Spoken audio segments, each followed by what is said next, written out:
দেশের প্রতি দায়িত্ব এবং যে কর্তব্য সেটা আরো বেশি করে হওয়া প্রয়োজন। কারণ আমরা কিছুদিন আগেই যে ঘটনা দেখেছি, যেভাবে পেহেলগাঁওয়ে বেছে বেছে টার্গেট কিলিং করা হয়েছে, নিশ্চিতভাবে এটা ভারতবর্ষের জন্য এবং ভারতবাসী হিসেবে আমাদের প্রত্যেকের কাছে একটা উদ্বিগ্নের বিষয়। যে কারণে যেমন দেশের প্রতি কর্তব্য এবং দায়িত্ব তৈরি করবার জন্য আজকের জেনারেশনের যারা সিভিল ডিফেন্সের সঙ্গে যুক্ত, যারা ট্রেনিং নিয়ে রয়েছে, তারা যেমন তাদের যেমন বিভিন্ন ধরনের মক ড্রিলের ব্যবস্থা হচ্ছে, পাশাপাশি আপনারা দেখেছেন যে যুদ্ধ বিমানের মহড়া সেটাও কিন্তু শুরু হয়ে গেছে।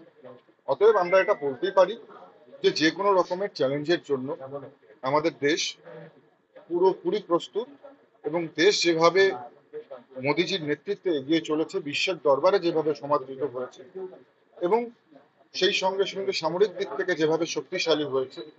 একদিকে যখন মোদিজিকে কোনো দেশের রাষ্ট্রপ্রধান মোদি দা বস বলে আখ্যায়িত করছেন, আবার সেখানে দেখা যাচ্ছে যে কোনো দেশের রাষ্ট্রপ্রধান তার পা ছুঁয়ে প্রণাম করছে।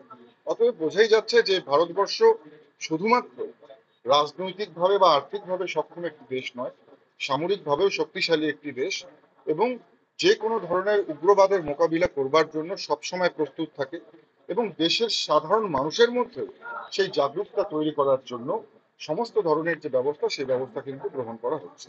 আমরা নিশ্চিতভাবে বলতে পারি যে পেহেলগাঁওয়ে যারা এই ধরনের অপকর্ম করেছে, যারা দুষ্কৃতী, এবং তাদের পেছনে যে এজেন্সি বা যে সংগঠনই থেকে থাকুক না কেন, আমাদের দেশ থেমে থাকবে না, সরকার থেমে থাকবে না। তাদের উচিত জবাব, উচিত শিক্ষা অতি সত্বর দেওয়া হবে।